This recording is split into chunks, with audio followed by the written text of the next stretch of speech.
इंग्रजी शिकली तर जग जिंकता येईल म्हणतात, पण मराठी माहीत असेल तर स्वतःला ओळखता येईल.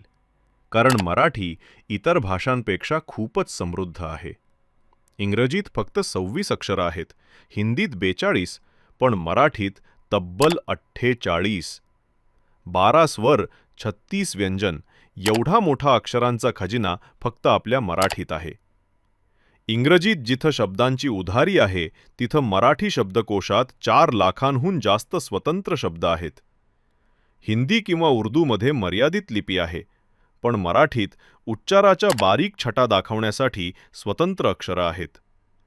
आईच्या अंगाईपासून संतांच्या अभंगांपर्यंत आणि शाहिरांच्या पोवाड्यांपर्यंत मराठी प्रत्येक भावनेत झंकारते. जय जय महाराष्ट्र माझा ऐकला की अंगावर काटा येतो. हे सामर्थ्य दुसऱ्या भाषेत नाही. म्हणूनच सांगतो, मराठी ही फक्त भाषा नाही, ती संस्कृती आहे, ती इतिहास आहे आणि ती आपली खरी ओळख आहे. तुम्हाला मराठीबद्दल सर्वात अभिमान कोणत्या गोष्टीचा वाटतो? कमेंटमध्ये नक्की लिहा. आवडलं असेल तर लाईक करा, शेअर करा आणि सबस्क्राईब करायला विसरू नका.